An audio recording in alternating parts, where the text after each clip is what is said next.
Anandhi Veerabhadran case வந்து கோர்ட்டுக்கு வருது. அப்போ வந்து வக்கீல் வந்து கேட்குறாங்க ஆனந்தி கிட்ட, "உன்கிட்ட ஏதாவது ப்ரூஃப் இருக்கா? இந்த மாரி வீரபத்ரன் கெட்டவன்னு சொல்றதுக்கு" அப்படின்னு சொல்லிட்டு கேட்குறாங்க. "என்கிட்ட இருக்கு மேடம்" சொல்லிட்டு ஆனந்தி வந்து அவங்களோட அந்த வந்து சர்டிஃபிகேட்ஸ்லாம் குடுக்குறாங்க. அத பார்த்துட்டு அதிர்ச்சி "என்னம்மா இதெல்லாம் மெடிக்கல் சர்டிஃபிகேட் மேடம். எனக்கு எந்த குறையும் இல்ல அப்படின்றது மெடிக்கல் சர்டிஃபிகேட்டு. எனக்கு எந்த பிரச்சனையும் இல்ல. தாம்பத்தியத்தில நான் ஈடுபடலான்ற மெடிக்கல் சர்டிஃபிகேட்டு. ஆனா வந்து இத ஏன் நான் குடுக்குறேன்னா, எனக்கு எந்த பிரச்சனையும் இல்ல. ஆனா இத்தனை வருஷம் கல்யாணம் ஆச்சு 6 வருஷம் ஆகுது. அவருக்கு தான் மேடம் பிரச்சனை. அதனால தான் நான் வந்து இந்த மாரி ரொம்ப வந்து மத்தவங்க கிட்ட பழகுறேன்னு சொல்றாருல, அதெல்லாம் உண்மைதான் அப்படின்ற மாரி சொல்றாங்க. அத கேட்டு வந்து வீரபத்ரன் பயங்கரமா அதிர்ச்சியடை என்ன இவ இப்படி ஒத்துக்கிறான்னு, அப்போ நீங்க ஒத்துக்கிறீங்களா? இந்த மாரி தவறான ஆளுங்க கூடலாம் பழகுறேன்னு சொல்லிட்டு, ஆமா மேடம் நான் ஒத்துக்கிறேன். அவரு எனக்கு எந்த சந்தோஷத்தையும் தரல. அதனால தான் மேடம் நான் வெளிய இந்த மாரி தேடிக்கிட்டேன் அப்படின்ற மாரி சொல்றாங்க.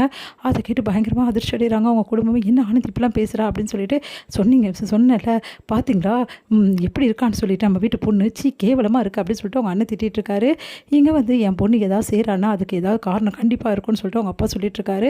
இங்க வந்து ஆனந்தி வந்து சொல்றது எல்லாம் வீரபத்ரன் அதிர்ச்சியா கேட்குறாரு. என்ன இவ இப்படி பேசுறா அப்படின்னு சொல்லிட்டு. பாருங்க மேடம் நான் டைவர்ஸ் கேட்கறதே அவருக்காக தான்.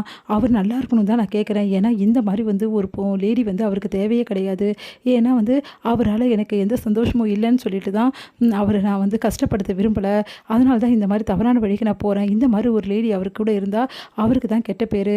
அது அவருக்கு தான் புரிஞ்சுக்கணும். இப்போ நான் அவர் கூட இருந்தா வந்து அவருக்கும் பிரயோஜனம் இல்ல, எனக்கும் பிரயோஜனம் இல்ல இல்லையா? நான் அதனால இதுக்கப்புறமா வந்து நான் டைவர்ஸ்க்கு அப்புறம் ஒரு நல்ல வாழ்க்கைய நான் அமைச்சுப்பேன். அதனால தான் மேடம் அப்படி பண்றேன். அப்படின்னோனே, "இப்ப நீங்க என்னம்மா சொல்ல வர? அப்ப வீரபத்ரன் ஒரு ஆம்பளே இல்லன்னு சொல்ல வர மேடம்" அப்படின்றாங்க. அத கேட்டு செம்மையா "ஏய் ஆனந்தி உன்ன சும்மா விட மாட்டேன்டி. எவ்வளோ தைரியமா இருந்தா என்னை பத்தி இப்படிலாம் பேசுவ? உனக்கு அவ்வளோ இருக்கா? 6 வருஷமா உன் கூட நான் குடும்பம் நடத்தியிருக்கேனே. என்னை பத்தி எப்படிடி இப்படி பேசுவ?" அப்படின்றாங்க. அத கேட்டுட்டு, "என்ன வீரபத்ரன் இப்படிலாம் பேசுறீங்க? இப்படி கத்துறீங்க? முன்னாடிலாம் நீங்க இப்படி பண்ணலையே. ரொம்ப பவ்யமா இருந்தீங்களே" அப்படின்னோனே, சாரி மேடம்" அப்படின்னு சொல்லிட்டு, "ஐயோ! என்னால முடியலையே" அப்படின்னு சொல்லிட்டு டென்ஷன் அப்படியே பார்த்துட்டு இருக்காரு. மேடம் உண்மைய ஒத்துக்க முடியாது மேடம் அவரால. ஏன்னா இந்த உண்மைய எப்படி ஒத்துப்பாரு? இப்போ எந்த பொண்டாட்டியாவது தவறான வழிக்கு போயிட்டா, புருஷன்காரங்க என்ன மேடம் பண்ணுவாங்க? அந்த பொண்டாட்டி எனக்கு தேவையில்ல. இந்த மாரி தவறான வழிக்கு போயிட்டா, அப்படிப்பட்ட பொண்டாட்டி கூட நான் வாழ மாட்டேன்னு எல்லா புருஷனும் சொல்லுவாங்க. ஆனா வீரபத்ரன் அப்படியே மேடம் சொன்னாரு. "நான் தவறான வழிக்கு போயிடுறேன். எவ்வளோ பேர் கூட அவ பழகுறா. அப்போ கூட அதெல்லாம் சகிச்சுக்கின்னு கூட என் பொண்டாட்டி தான் எனக்கு வேணும்னு நான் இருக்கேன்" அப்படின்னு சொன்னார்ல மேடம். ஆமா சொன்னாரு. அப்போ எப்படி மேடம்? பாவம் மேடம் அவரு. அப்படி சகிச்சுக்கின்னு அவர் வாழ்ற வாழ்க்கை எவ்வளோ கஷ்டமா இருக்கும் மேடம். நரகமா இருக்கும் மேடம். அந்த வாழ்க்கை அவருக்கு வேண்டாம். அப்படின்னு தான் மேடம் வந்து நான் முடிவு பண்ணியிருக்கேன்.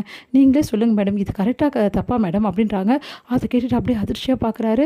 இங்க பாருங்க. இந்த மாரி ஒரு பொண்ணு கூட அவர் வாழணும்னு அவருக்குலாம் தலையெழுத்தா? அதனால தான் மேடம் நான் சொல்றேன்.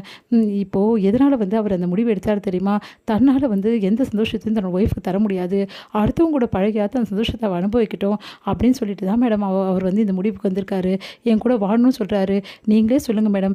இப்படிப்பட்ட ஒரு மனுஷனுக்கு நான் கூட இருந்து கஷ்டப்படுத்தலாமா? அதனால தான் மேடம் விடுதலை கேட்குறேன் அப்படின்றாங்க. அதை கேட்டுட்டு வந்து வீரபத்ரன் தாங்க மேடம் இவ சொல்றது எல்லாமே போய் மேடம். அப்படிலாம் கிடையவே கிடையாது மேடம். நான் யார் கூடயும் பழகத்தை அனுமதிக்க மாட்டேன் மேடம்.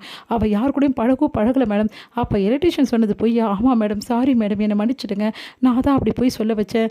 இதுக்கும் வந்து ஆனந்திக்கும் எந்த சம்மந்தமும் இல்லை. ஆனந்தி பரிசுத்தமானவ தான். ஆனால் நான் தான் வந்து இந்த மாதிரி பண்ணாதான் ஆனந்தி எனக்கு கிடைப்பான்னு பண்ண வச்சிட்டேன். தயவுசெய்து என்னை மன்னிச்சிடுங்க மேடம் அப்படின்னு சொல்லிட்டு பயங்கரமாக கத்துறாரு. உடனே பார்த்துட்டு வந்து அடப்பாவி எல்லா உண்மையும் இப்படி சொல்லிட்டானே அப்படி சொல்லிட்டு அவரோட வக்கீல் வந்து பார்க்குறாரு. உடனே வீரபத்ரன் ஏன் இப்படி சொன்னீங்க அப்படின்னோடனே அப்படியே சொல்லி என்ன போகிறார் வைக்க ஐயோ நான் இப்படியே சொல்லிட்டேனே இப்போ என்ன பண்ணுறது அப்படின்னு சொல்லிட்டு என்ன வீரபத்ரன் இதெல்லாம் அப்படி சொல்லிட்டு அப்படியே வந்து பார்க்குறாங்க கோவமா நீதிபதி அவரை.